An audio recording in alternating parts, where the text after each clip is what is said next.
이사야 42장 1절로 9절에 있는 말씀 가운데 보면 3절의 말씀에 상한 갈대를 꺾지 아니하며 꺼져가는 등불을 끄지 아니하고 진실로 정의를 시행할 것이며 그는 쇠하지 아니하며 낙담하지 아니하고 세상에 정의를 세우기에 이르리니 섬들이 그 교훈을 앙망하리라.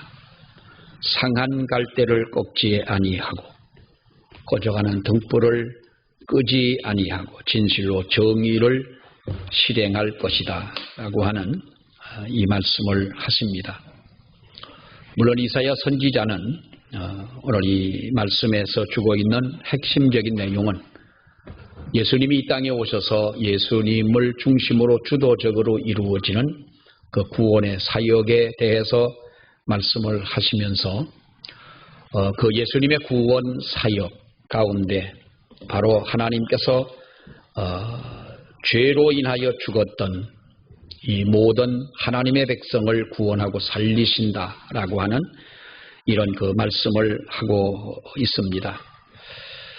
우리는 이 성경을 보면서 다시 한번 우리는 새로운 출발선에 서야 합니다라는 이런 제목을 가지고 우리 말씀을 생각할 때 하나님 은혜가 저와 여러분 가운데 있기를 축원합니다. 믿음의 사람들은 언제나 우리 자기 자신을 바로 볼 줄 아는 영적 판단력을 우리는 가지고 살아가야 합니다. 많은 사람들이 자신을 제대로 보지 못하고 있다는 게 문제라고 하는 것입니다. 그래서 내가 나를 보는, 내가 보는 나와 다른 사람이 보는 나의 차이가 생길 때 오는 어떤 병리적인 현상, 어떤 차이점, 이러한 것들을 가지고 우리가 여러 가지로 표현을 하고 있습니다만은 여러분 자신의 참모습을 제대로 보지 못하는 것이 문제라고 할 수가 있는 것입니다. 우리가 건전한 자아상이라고 하는 것은 어떤 것을 가지고 건전한 자아상이라고 하느냐 하면 자기 자신이 누구인지를 바로 균형 있게 볼 수 있는 바로 이러한 지혜를 가진 사람, 어쩌면 이것이 능력이라면 바로 이렇게 자기 자신을 누구인지 내가 어떠한 사람인지를 균형 있게 볼 줄 아는 이러한 능력을 가진 사람이야말로 우리는 건강한 자아상을 가지고 있는 사람이다라고 하겠습니다. 믿음의 삶에 있어서도 마찬가지입니다. 내가 보는 나의 모습과 하나님이 보시는 나를 보시는 바로 그 모습의 차이가 날 수가 있다는 것이죠. 하나님의 생각은 우리의 생각과 다르며 하나님의 뜻은 우리의 뜻과 다를 수도 있는 것입니다. 우리의 뜻이 하나님의 뜻보다 우리의 뜻이 다를 수가 있다는 것이죠. 그리고 이 차이가 바로 어떻게 보면 믿음의 수준이고 이 차이가 어찌 보면 우리의 믿음의 진정한 색깔이라 컬러라 할 수가 있겠습니다. 이 차이가 많이 날수록 우리는 건강한 믿음이라고 볼 수는 없는 것입니다. 이 차이가 좁아지면 좁아질수록 우리가 건강한 믿음이라고 할 수가 있는 것이죠. 여러분, 건강한 믿음이라고 하는 것이 어떤 믿음입니까? 우리가 교회를 오랫동안 다녔다고 해서 또 우리가 하나님을 위해서 내가 무슨 많은 일을 했다고 해서 내가 성경을 누구보다 많이 알고 있는 성경적 지식을 가지고 있다고 해서 이러한 것들이 하나님이 요구하시는 우리의 건강한 믿음이다라고 볼 수는 없습니다. 하나님께서 진정 우리에게 건강한 믿음, 원하시는 건강한 믿음이 어떠한 믿음이냐? 여러분 한번 생각해 보십시오. 하나님은 전능하신 분이다라고 우리는 믿습니다. 그래서 하나님은 천지를 창조하신 하나님이라고 우리는 그렇게 고백을 합니다. 그리고 그 하나님의 아들 예수 그리스도, 물론 하나님과 한 분이시지만은 이 땅에 오셔서 죽음과 어두움의 권세를 이기시고 물리치신 바로 그러한 창조의 능력, 사탄의 권세를 이기신 권능, 어두움의 권세를 물리친 이 능력을 가지신 분, 그래서 하나님은 전능하신 하나님이시다라고 우리가 고백하며 우리는 그 하나님의 자녀라고 우리 스스로가 인정을 하고 고백을 하고 믿고 우리는 나아갑니다. 여러분, 그런데 우리 자신은 과연 하나님의 자녀다운 진정한 모습을 가지고 살아가느냐라고 하는 것입니다. 세상을 이기는 우리들이 되어지고 어두움의 권세를 이기고 세상을 창조하신 창조주 하나님의 그 자녀다운 삶을 우리들이 살아가고 있느냐? 그렇다면 우리도 이 세상을 이기는 우리 성도들의 삶이냐라고 하는 것이죠. 세상을 이기기는커녕 우리가 조그만 어려움 속에서 허덕이고 염려하지 않아도 될 일을 염려하고, 여러분, 염려한다는 것이 뭐예요? 걱정하고 염려하고 고민에 빠지고 하는 이유가 뭡니까? 나의 염려와 걱정과 고민거리를 해결할 수 있는 어떠한 사람에게 일임하지 못하고 살아가기 때문에 우리는 이렇게 염려하고 걱정하고 고민하고 살아가지 않느냐라고 하는 것이죠. 성경은 우리에게 뭐라고 말합니까? 하나님께서는 우리를 세상의 빛이 되어지고 너희는 세상의 소금이 되어져라 이렇게 말씀하고 있습니다. 또 우리는 예수님이 그리스도이시고 성령으로 지금도 우리와 함께 하신다고 우리는 고백을 하고 있습니다. 여러분, 이런 고백을 하는 우리 그리스도인들이라면 왜 우리는 그럼에도 불구하고 우리의 삶은 주님과 아무런 관계없는 삶을 살아가야 되며 우리가 이 하나님을 알지 못하는 사람들과 똑같은 그런 삶을 우리들이 살아가야 되느냐? 어떤 분이 그렇게 말합니다. 성도들의 모습을 보게 되면 예수님이 그리스도가 아닌 것 같으다. 니체가 그랬지 않습니까? 신은 죽었다라는 이 말을 할 때에 늘 말씀을 드립니다마는 그는 그 한 가지의 단어를 얘기한 것이 아닙니다. 성경을 보니 하나님은 살아계시고 살아있고 우주 만물을 보면은 우주 만물을 주장하시는 신이 살아있으면 분명한데 믿는 성도들의 믿는 그리스도인들이라는 사람들의 삶을 보니 신은 죽었다라는 것이 니체의 항변이었습니다. 하나님이 창조주가 되시는 이 하나님을 믿는 우리 성도들의 삶을 보면 하나님은 창조주가 아닌 것 같고 예수는 그리스도가 아닌 것 같다는 거예요. 돈이 그리스도인 것 같고 세상의 권력이 그리스도인 것 같고 이상하게도 우리들의 현실적인 모습과 하나님이 요구하시는 모습 사이에는 너무나 큰 간격이 있다는 거예요. 여러분, 곡식은 시간이 지나면 지날수록 지난 한 주간 동안 계속 비가 와서 그렇지 않으면 논의 벼를 다 거의 베다시피 했을 텐데 비가 많이 와가지고 그 벼를 베지를 못하고 그렇게 지냈습니다. 우리가 곡식을 표현할 때에 여러분 익어가는 곡식을 보면서 연걸어가는 곡식을 보면서 우리는 뭐라고 말합니까? 곡식이 익어간다라고 그럽니다. 근데 사람을 보면은 나이가 들어가는 사람을 보면은 여러분 뭐라고 표현을 하나요? 우리는 늙어간다라고 표현을 합니다. 여러분 이 말에 대한 물론 우리는 아무런 의미는 두고 뭐 그런 표현을 한 것은 아니지만은 우리가 분명히 한 가지 알아야 될 점이라면 늙어간다라고 하는 이 말 표현 속에는 어떤 실속이 없다는 말이에요. 알맹이가 없다는 말이에요. 그래서 어떤 가수가 노래한 것처럼 우리는 늙어가는 것이 아니라 뭐해져 간다고 그랬어요? 예? 익어가는 것이고 연걸어가는 것이고 그냥 우리는 맹목적으로 늙어가는 것이 아니다라는 것이죠. 대부분의 사람들의 삶, 우리의 삶 속에서 과연 우리는 열매가 있는 삶을 살아가느냐? 목적이나 소명이 없는 삶을 살아가는 사람이 얼마나 많습니까? 무엇의 삶을 드려야 할지 모르고 그냥 나이만 먹어가고 우리 몸만 늙어가는 우리가 이러한 삶을 살아가지 않느냐는 것입니다. 그러다 보니 익어갈 것이 없다고 하는 것입니다. 단지 나이가 많아지고 몸만 늙어져가는 우리의 삶이라면 익어야 할 영성도, 익어야 할 믿음의 열매도, 익어야 할 사역의 현장도 없다면 여러분, 이것은 우리의 생각과 하나님의 생각에 너무나 갭이 크다는 것입니다. 어떤 분은 나이가 들수록 더 존경스럽고 더 멋있는 분들이 있습니다. 사람은 여러분 그런 것 같아요.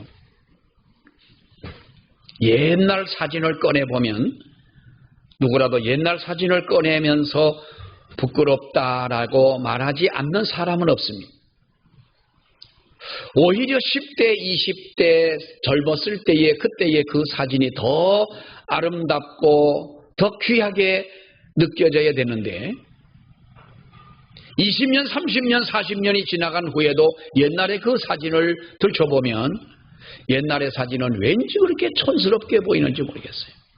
문화적인 차이도 있고 경제적인 차이도 물론 있어서 그렇게 보이는지 모르겠습니다만, 사랑하는 여러분, 어떤 분은 나이가 들면 들수록 더 존경스럽고 더 멋있고 더 아름다운 이러한 모습을 가지고 살아가는 분들이 계십니다. 우리가 겉모습도 그러해야 되겠지만은 우리의 믿음이야말로 마지막의 모습이 더 아름다워야 될 줄로 믿습니다. 그것이 바로 익어가는 그리스도인들이 아니겠느냐라는 것이죠. 여러분, 오랜만에 만난 누군가가 여러분들을 바라보면서 왜 그렇게 폭삭 늙었냐라고 이야기를 하면 기분이 나쁠 거예요. 왜 이렇게 주름이 자글자글해? 그냥 주름이 있다고 말해도 될걸. 그 뭔 억하심정이 있다고 그 주름이 자글자글하게 왜 그렇게 늙었냐? 아이고, 몇 년 만에 아주 폭삭 늙었네. 그럼 몇 년 만에 너는 안 늙었냐? 그럼 다 사람이야 똑같은 것이지. 그냥 늙어가는 것이 아니라 우리도 정말로 곡식이 익어가는 것처럼 우리도 우리의 삶이 익어가고 우리의 믿음이 익어가고 믿음의 열매가 익어가는 정말 그러한 우리들의 삶이 돼야 할 줄로 믿습니다. 왜 우리 삶에는 하나님이 원하는 모습이 여러분 없을까요? 왜 익어가지 못하는 걸까요?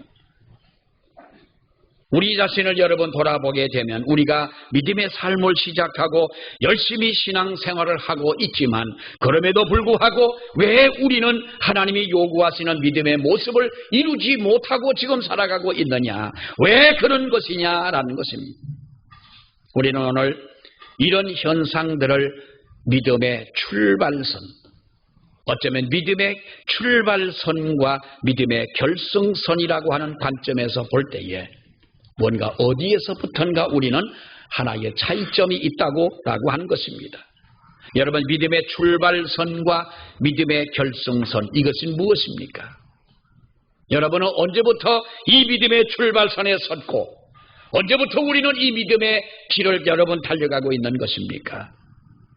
저는 믿음의 결승선이라고 하는 단어가 좀 어색하고 생소하기도 하겠습니다만은 분명한 것은 바른 믿음의 삶을 살려면 우리가 어디에서 구원을 받았고 구원받을 때에 어떤 일이 우리에게 일어났느냐, 믿음의 출발선에서 어떤 일들이 우리에게 일어났느냐, 사람마다 모두가 다 다르긴 하겠습니다만은 우리는 이렇게 믿음의 출발선을 시작해서 우리는 달려갑니다. 그리고 우리를 향한 하나님의 계획, 하나님의 요구가 무엇인지를 바로 알고 달려가는, 그럴 때에 우리는 분명한 결승선에서의 승리의 계가를 부르게 되는 줄 믿습니다.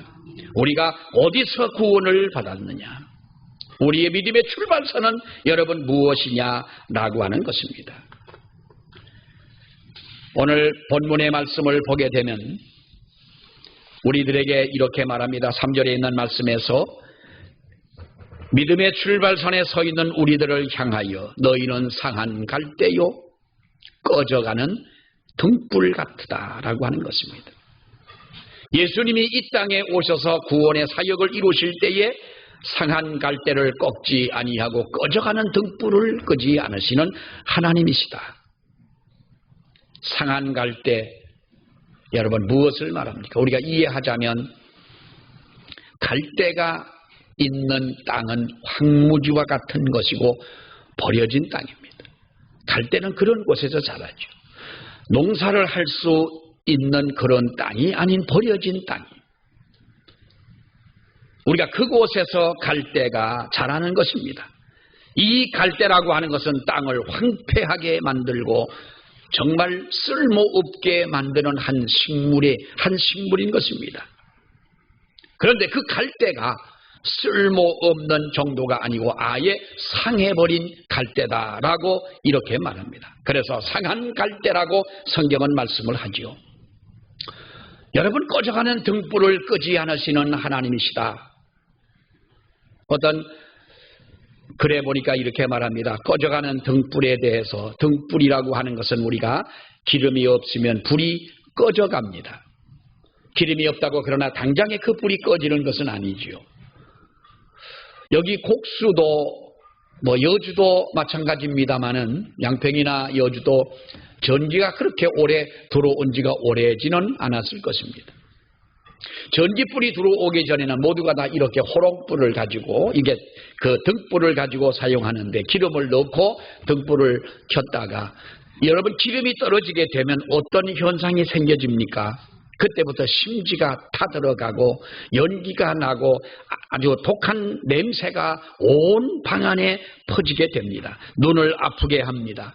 이게 바로 꺼져가는 등불이라고 하는 것입니다. 다시 말하면 믿음의 출발선에 서 있는 사람들이라고 하는 것. 어떻게 보면 전혀 가능성이 보이지 않는 그런 사람들이라는 거지요. 어떤 사람들입니까? 상한 갈대와 같고 꺼져가는 등불 같은 존재들이었다라고 하는 것입니다. 질병으로 말한다면, 병으로 말한다면, 여러분, 의사가 사람의 병을 치료하는 의사가 치료할 수 없는 불치의 병이고 이미 치료의 시기가 넘어간 바로 그러한 중병의 상태를 가리켜서 말씀하고 있는 바로 그러한 현실이라고 하는 것입니다. 이것이 바로 여러분 우리가 서 있던 그 자리가 아니, 하나님의 부르심을 받을 때의 그 자리가 아니더냐는 것이지. 우리는 그 자리에서 출발선이라고 하는 것은 오랫동안 서 있는 곳이 여러분 아닙니다. 올림픽이나 이런 것을 우리가 볼 때에 여러분 그러나 장거리를 달리는 선수들은 조금 출발선에서의 그 출발하는 그 순간이 그래도 덜 긴장이 되겠지만은 100m를 달리는 선수들에게서는 출발할 때에 어떻게 하느냐에 따라서 여러분 우승이 판가름이 나기 때문에 출발선에 설 때 얼마나 긴장하는지 모릅니다. 그때에 심판관이 뭐라고 출발시키는 사람이 뭐라고 말합니까? 준비하고 차렷 타고 총을 쏘는데 어떤 사람은 긴장을 해가지고 그 여러분 세계적인 선수가 총을 쏘기 전에 긴장해서 먼저 뛰어나가는 그런 모습을 여러분 우리가 보지 않습니까? 그러면 다시 심판관은 그 사람들을 자리에 불러 다시 한번 자리를 정립하고 다시 출발을 시키는 것입니다. 출발선은 우리가 떠나가야 하는 것이죠. 빨리 그곳을 박차고 여러분 나아가는 것입니다. 출발선이 중요하다고 우두커니 서 있는 어리석은 사람은 없는 것이지요. 우리는 이미 여러분 이러한 믿음의 출발선을 떠난 사람들 아니겠습니까? 어떤 모습으로 떠났습니까? 로마서 3장 10절에 보면은 의인은 없나니 하나도 없다고 말씀을 했고 에베소 2장 1절 말씀을 보게 되면 그때에 너희는 죄로 말미암아 죽었던 너희들이라고 말씀을 합니다. 로마서 3장 23절에 뭐라고 말합니까? 모든 사람이 죄를 범하였으며 하나님의 영광에 이르지 못하더라고 성경은 말씀을 하고요. 에베소 2장 2절의 말씀에서는 뭐라고 말합니까? 그때에 우리는 사탄의 자녀요, 마귀의 자녀요, 세상의 풍속을 쫓으며 두려움에 쌓여서 미신과 온갖 우상을 숭배하며 살아왔던 어두움의 자식들이었다라고 하는 것입니다. 온갖 것을 다 해보았지만은 마음의 평안도 기쁨도 잃어버리고 살아왔던 우리들이라고 하는 것입니다. 사랑하는 여러분, 우리는 하나님의 자녀입니다. 성령이 우리 안에 거하십니다. 우리는 하나님 앞에 기도할 수 있고 예수 그리스도의 이름으로 흑암의 권세를 물리치고 흑암의 권세를 결박하는 권세를 우리에게 주셨습니다. 또 우리의 이름을 하나님 나라에 기록하시고 천사들을 통하여 우리들을 세상 가운데 지키게 하시는, 우리는 하나님의 그 보호 가운데 살아가는 우리들입니다. 여러분, 그 정도뿐만이겠습니까? 이제는 어두운 세상을 비추는 빛으로 살아가고 썩어져가는 세상의 소금의 역할로 우리가 하나님 앞에서 하나님이 세우셔서 그렇게 살아갈 수 있도록 복음으로 세상을 정복하게 하셨습니다. 그러므로 상한 갈 때 꺼져가는 등불이 믿음의 출발선이었다면 우리는 이제는 하나님의 복음을 전하고 세상을 살리는 사람으로 세움받는 것이 저와 여러분의 믿음의 결승선이 될 줄로 믿습니다. 이 출발선과 결승선, 이 둘 사이의 차이를 우리는 먼저 이해해야 될 줄 압니다. 사랑하는 여러분, 어떤 사람은 믿음의 출발선에서 출발을 했지만은 믿음의 결승선에 도달하지 못하는 사람들을 많이 우리는 보게 됩니다. 세상의 빛을 비추기는커녕 여전히 꺼져가는 등불처럼 냄새만 풍기며 살아가는 이러한 사람들, 다른 사람들에게 아픔과 고통을 주며 사는 사람이 얼마나 많습니까? 그리고 우리가 나 한 사람 구원은 하나님 앞에 받았다고 하지만은 또 다른 사람에게 이렇게 감격적이고 이렇게 감사하고 이렇게 은혜가 되는 하나님의 구원과 은혜를 받고서도 누구에겐가 다른 한 사람을 우리가 평생 하나님 앞으로 인도하지 못한다면 우리의 모습은 또한 얼마나 하나님 앞에 부끄러운 모습이겠느냐 하는 겁니다. 사랑하는 여러분, 우리의 이런 현실과 하나님의 약속의 불연속성에 대해서 한 번이라도 우리가 갈등을 해보셨습니까? 왜 나는 되지 않느냐에 대해서 정말 우리는 하나님 앞에 심도 있는 고민을 해봤느냐라는 겁니다. 절망과 좌절과 죽음에 있던 나와 하나님의 자녀로 놀라운 축복을 누리는 나라는 두 개의 간격을 우리는 어떻게 지금 받아들이고 있느냐라고 하는 것입니다. 우리는 이 과정을 극복을 해야 될 줄 압니다. 이 차이를 극복해 나가는 것이 믿음의 삶이고 저와 여러분의 영적인 싸움의 삶인 줄로 여러분 믿습니다. 우리는 하나님 앞에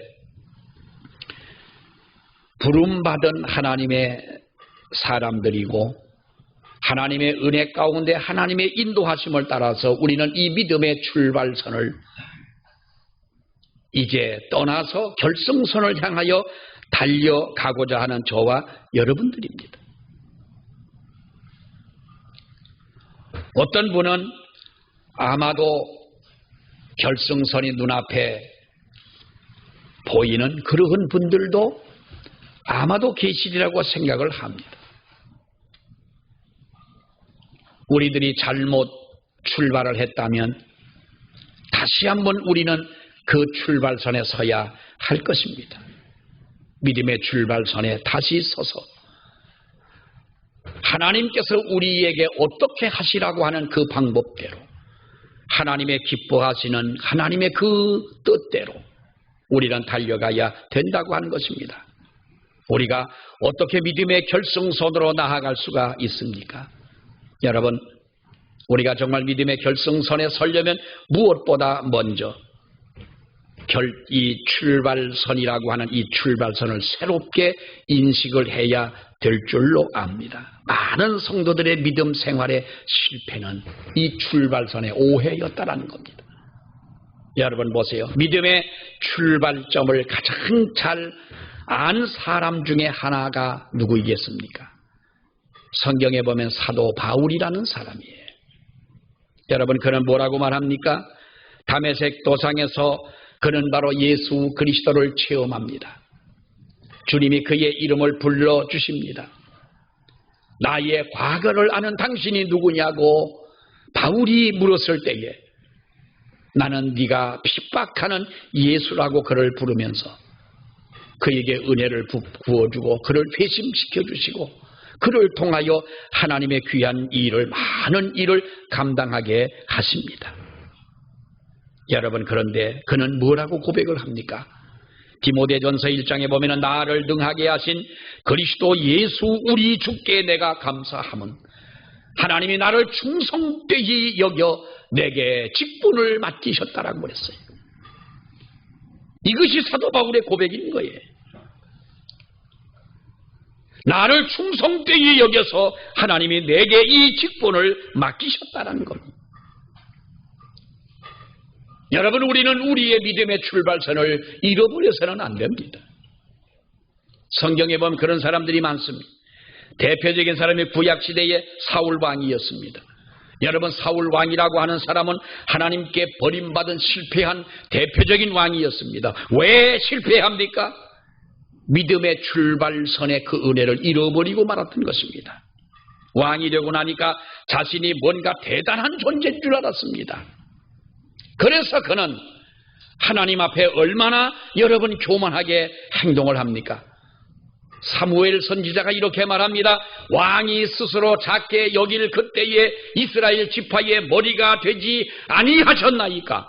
여호와께서 왕에게 기름을 부어 이스라엘 왕으로 삼으셨지 않습니까? 그런데 지금 당신은 이 은혜를 잃어버리고 말지 않았습니까? 여러분, 또 한 사람 엘리 제사장을 여러분 보십시오. 제사장이라고 하는 자리가 얼마나 영광스러운 그 자리였습니까? 그런데 엘리의 제사장 집안은 이가봇이라 불렀습니다. 이가봇, 하나님의 영광이 떠난 집안이라는 겁니다. 왜 그랬습니까, 여러분? 그 실패의 원인이 뭡니까?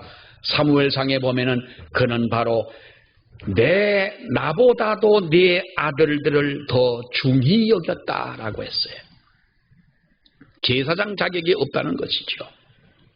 사울왕이나 엘리 제사장은 여러분 문제가 뭡니까? 믿음의 출발선에 문제였다는 것입니다. 그 은혜를 잃어버렸다는 것이지요.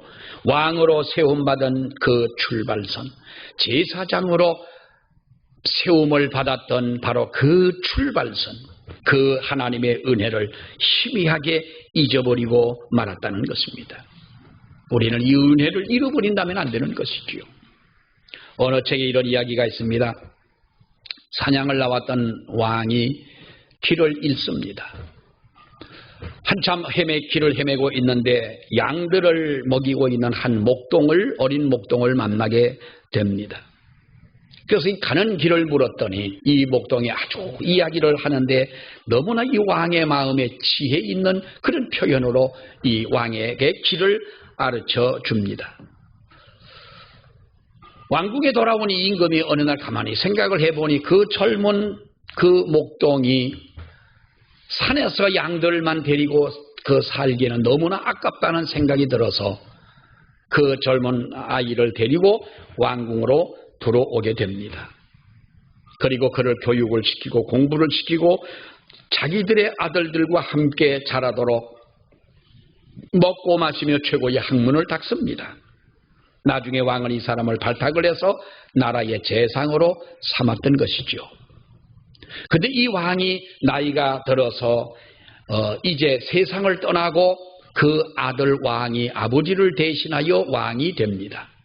이 재상은 정말 온 삶을 바쳐 왕에게 헌신하고 나라를 위해서 정말 충성스럽게 일을 합니다.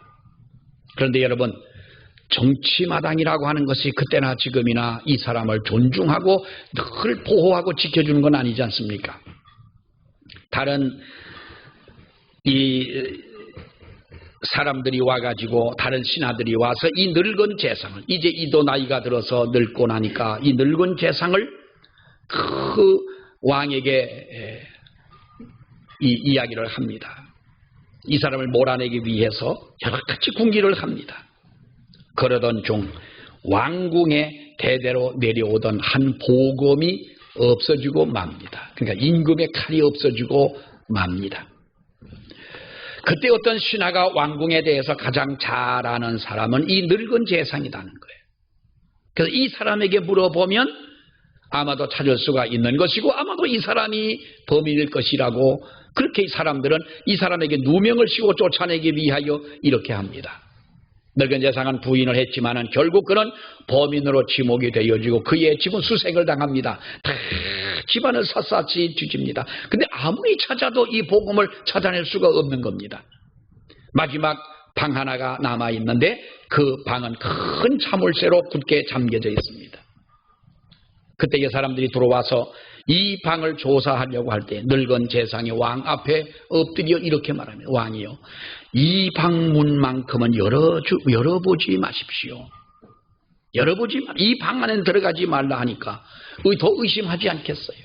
신하들이 방문을 뜯고 그 방 안을 들어가 보았더니 그 방 안에는 찾으려고 하는 복음은 없고 목동의 지팡이와 아주 허름한 목동의 옷 한 벌만 놓여져 있습니다. 왕이 묻습니다. 이것이 뭐냐고 물을 때 왕이여, 저는 원래 양치는 목동이었습니다. 선왕에게 내가 어떻게 보여가지고 지금 이렇게 재상의 자리에 오르기는 했습니다만 나는 그때에 가지고 다니던 지팡이와 그때에 입었던 남루한 이 옷이지만은 이 옷을 버리지 않고 이 방에 지금까지 보관하면서 나라의 일을 하다가 어려움이 있을 때 정말로 나의 어떻게 보면 나 자신에 대한 어떤 갈등이 올 때에 내가 힘을 잃었을 때에 나는 이 방에 들어와서 지난날 양을 치고 지난날 이 남루한 옷을 입었던 그때를 생각합니다. 그러면 다시 용기가 생겨지고 힘이 납니다. 과거에 그렇게도 살았는데 지금의 이 어려움을 못할 것이 무엇이냐라고 생각하고 나는 그렇게 살아옵니다. 사랑하는 여러분, 여러분 그렇지 않습니까? 우리의 믿음의 출발선은 분명합니다. 성경은 우리의 믿음의 출발선은 상한 갈대요 꺼져가는 등불 같았던 너희들이었다고 말씀합니다. 근데 우리는 그 은혜를 잃어버리고 살아갑니다. 언제 어디서 떨어졌는지 모릅니다. 나를 충성되이 여겨 하나님이 내게 직분을 맡기셨고 은혜를 주셨고 하나님의 일을 하도록 하셨는데 우리는 그 은혜를 잃어버리고 살아서는 안 될 것입니다. 잘못 출발을 하였다면 지금이라도 여러분 늦지 않습니다. 새롭게 그 출발선에 서서 다시 한번 우리가 하나님 앞에 주신 은혜로 맡겨진 사명을 감당하기 위하여 달려가는 저와 여러분이 되어지기를 축원합니다. 기도하겠습니다. 하나님 은혜 감사합니다. 상한 갈대와 같고 꺼져가는 등불 같았던 저희들을 하나님은 버리지 아니하시고 용서하고 사랑하며 우리를 지켜주신 것을 아버지여 믿습니다. 이렇게 하나님의 은혜로 우리는 믿음의 출발선을 출발해서 이제 하나님께서 원하시는 그 결승선을 향하여 저희들이 나름대로 아버지 앞에 귀한 사명을 감당하며 달려가기를 원합니다.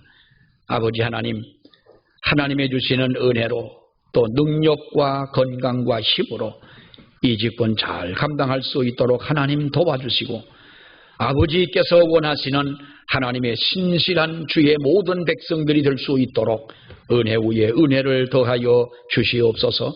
예수님 이름으로 기도하옵나이다. 아멘.